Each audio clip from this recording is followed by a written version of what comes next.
அனைவருக்கும் வணக்கம். நான் நந்தி ரமேஷ் பேசுகிறேன். இந்த பதிவில் நான் ஒரு புத்தகத்தை உங்கள் கூட ஷேர் பண்ணிக்கணும்னு நினைக்கிறேன். இந்த புத்தகம் பேசிக்காக ஏன் இந்த தருணத்தில் நான் எல்லோர் கூடயும் ஷேர் பண்ணிக்கணும் அப்படின்னு நினைக்கிறேன்னா, பிகாஸ் இப்போ இருக்க சினாரியோ, இந்த கரண்ட் சினாரியோ சென்னையாக இருந்தாலும் சரி, தமிழ்நாட்டில் நீங்கள் எங்கே இருந்தாலும் எல்லோருக்கும் தெரிஞ்ச ஒரு சிச்சுவேஷன் இப்போது என்ன நடந்துட்டுருக்கு எல்லோருக்குமே தெரியும். ஸோ அந்த கரண்ட் சிச்சுவேஷன் இது நடந்திருக்கு. இந்த புத்தகத்துக்கு கூட நான் ரிலேட் பண்ணி பார்க்கும்பொழுது ரொம்ப மேட்ச் ஆகியிருக்கு. ஸோ இந்த புத்தகம்ன்றது எல்லாருமே படிக்க வேண்டிய ஒரு புத்தகம் அப்படின்னு சொல்லி நான் நினைக்கிறேன். இந்த ஆத்தரோட நேம் பார்த்தீங்கன்னா சொஹாலி அப்துல்லாலி. இவங்க வந்து பேசிக்காக யூஎஸில் செட்டில் ஆகியிருக்காங்க, பட் இந்தியன் சிட்டிசன். இவங்க இந்த புத்தகத்தை 2018 பப்ளிஷ் பண்ணுறாங்க. இந்த 2018 ஏன் இந்த வருடத்தை நான் பர்டிகுலராக மென்ஷன் பண்ணுறேன் அப்படின்னு நம்ம பார்க்கும் பொழுது, நிர்பயா கேஸ் முடிஞ்சிருக்கும் ஆர் அது நடந்துட்டுருக்கும். அந்த தருணத்தில் தான் இந்த புத்தகமும் ரிலீஸ் ஆகுது. ஸோ அதனால தான் நான் இந்த இயரை பர்டிகுலராக மென்ஷன் பண்ணுறேன். ஸோ இந்த பர்டிகுலர் ஆத்தர் எதை பற்றி இந்த புக்கில் எழுதியிருக்காங்க அப்படின்னு நம்ம பார்த்தோன்னா, பேசிக்காக அவங்கள லைஃப்பில் நடந்த விஷயங்களை தான் நம்ம எல்லோருக்குமே சொல்லியிருக்காங்க. அவங்களுக்கு இப்போது பார்த்திங்கன்னா ஒரு 60s அந்த இயர்ஸில் இருக்காங்க இப்போது. பட் அவங்க டீனேஜில் அவங்க இந்தியா வந்திருந்த போது என்ன நடந்தது அவங்களுக்கு அப்படின்னு சொல்கிற ஒரு புத்தகமாக தான் நான் இதை பார்க்குறேன். அவங்களோட ட்ரூ ஸ்டோரி தான் இது. பேசிக்காக அவங்க யூஎஸில் இருக்காங்க. அவங்க டீன் ஏஜில் அவங்க அப்பா அம்மா 2 பேருமே பார்க்கும்பொழுது ஒரு ஹை சொசைட்டி, ஒரு டாக்டர் அந்த மாதிரி ஒரு ஃபீல்டில் இருக்காங்க.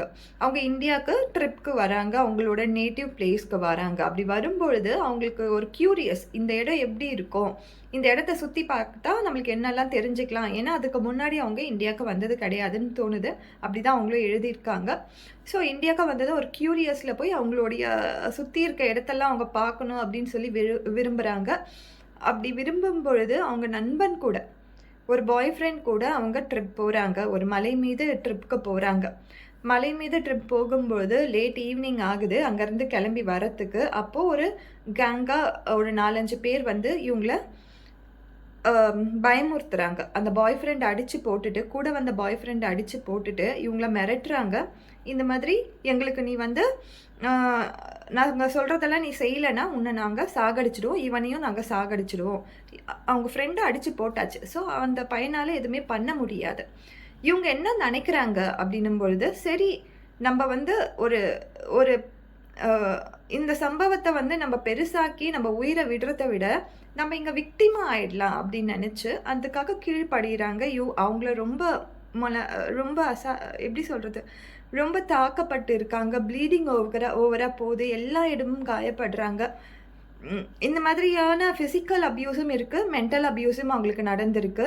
அவங்க வந்து மிரட்டிட்டு போகிறாங்க. இந்த மாதிரி நீ போய் இப்போது யார்கிட்டையாச்சும் சொன்னேன்னா நான் உன்னை சாகடிச்சிடுவேன், உங்கள் குடும்பத்தையும் நாங்கள் சாகடிச்சிடுவோம். ஸோ இது யார்கிட்டையும் சொல்லாமல் இருக்கிறது தான் உனக்கு நல்லது அப்படின்னு சொல்லி மிரட்டிட்டும் போகிறாங்க.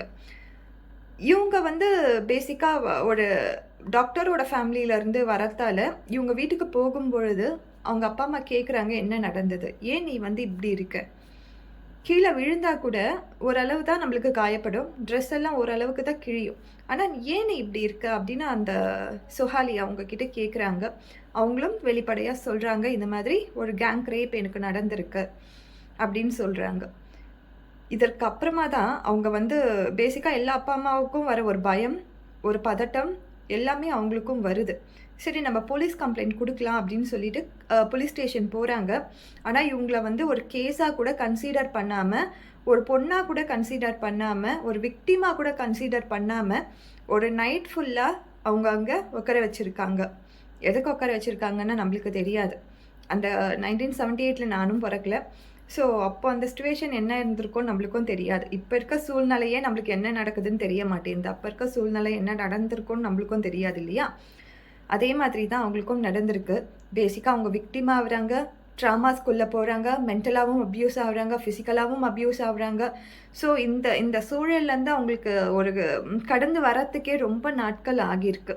அதுக்கப்புறமா அவங்க ஒரு சமூகத்தில் சேர்ந்தவங்க. ஸோ அவங்க கூட அவங்க வீட்டு பக்கத்தில் இருக்கவங்க, இந்த ஃபேமிலி மெம்பர்ஸ்லாம் என்ன சொல்கிறாங்கன்னா, 78 இது நடந்தது 78. ஸோ அந்த ரேஞ்சில் நம்ம யோசிக்கும் பொழுது என்ன நடந்திருக்கோம், பேசிக்காக இந்த பொண்ணு மேலே தான் தப்பு, ஏன் இந்த பொண்ணு இங்கே போச்சு, இவ போகாம இருந்திருந்தாலே இதெல்லாம் நடந்திருக்காது இல்லையா இப்படின்னு சொல்ல ஆரம்பிக்கிறாங்க.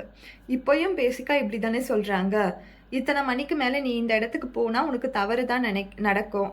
உனக்கு நீ ஏன் இங்க போன? எல்லாம் விக்டிமா தான் கேள்வி கேட்கிறவங்களா இருக்காங்களே கண்டி, இந்த சமூகத்துல நான் ஏன் போகக்கூடாது? நான் போனா நீ இப்படி தான் செய்வியா? அப்படின்னு ஒரு கேள்வி எழுப்புறதுக்கு கூட இப்ப பயமா இருக்கு. ஒண்ணும் சொல்றதுக்கு இல்ல. ஸோ அவங்களுக்கும் இதெல்லாம் நடந்திருக்கு. அதுக்கப்புறமா அந்த சமூகத்தை சேர்ந்தவங்களே வந்து என்ன சொல்றாங்கன்னா, இதுக்கு மேல உங்க பொண்ணு இந்த உலகத்துல இருக்கிறதே தப்பு தான். நீங்க வந்து கொலை பண்ணிடலாம். அதாவது எப்படி சொல்றது? எல்லாருடைய சமூகத்திலயும் இது மாதிரி தான் இருக்கும். பொண்ணு தவறு பண்ணிடுச்சு. தவறே பண்ணல. அவ வந்து விக்டிமா தான் இருக்கா. ஆனா அந்த சமுதாயத்துக்கு என்ன தெரியுது? இந்த பொண்ணு தான் தவறு பண்ணியிருக்கான்னு தெரிஞ்சு அப்படின்னு சொல்றாங்க. பட் அவங்க அப்பா, அம்மா ரொம்ப ஸ்ட்ராங்கா இருந்து அதுக்காக ஃபைட் பண்ணியிருக்காங்க. சொஹாலி இவங்களுமே அவங்களுடைய நியாயத்திற்காக ரொம்ப ரொம்ப ரொம்ப ரொம்ப கஷ்டப்பட்டு தான் அந்த கேங் ரேப் பண்ணவங்களுக்கு தண்டனை வாங்கி குடுத்துருக்காங்க. ஸோ நம்ப ஃபர்ஸ்ட்டா சொஹாலியோட கேஸஸ் 1978ல இந்த கேஸை பார்த்துருக்கோம். அதுக்கப்புறமா இந்த புத்தகம் வந்து எப்போ ரிலீஸ் ஆச்சுன்னா, நிர்பயா கேஸ் அப்போ ரிலீஸ் ஆச்சு. இப்போ நம்ம எதை பத்தி பேசிட்டு இருக்கோம்னு உங்களுக்கே புரியும். நான் பேசிட்டு இருக்கும்பொழுது இந்த சூழல் எந்த மாதிரி இருக்குன்னு உங்களுக்கே புரியும். ஸோ எத்தனை ஒரு டெக்கேட்ஸ் ஆனாலும் இந்த சூழல் இப்படி தான் இருந்துக்கிட்டே இருக்குது. இந்த புத்தகத்தோட பெயர் என்னன்னா, what we talk about when we talk about rape அப்படின்னு சொல்லி சொஹாலி அப்துல்லாலி எழுதியிருக்காங்க. கண்டிப்பா நீங்க வாங்கி படிச்சு பாருங்க. ஒவ்வொரு சூழல் கூடவும் நம்ம கம்பேர் பண்ணும்போது விக்டிமா தான் எல்லோருமே வந்து பாயிண்ட்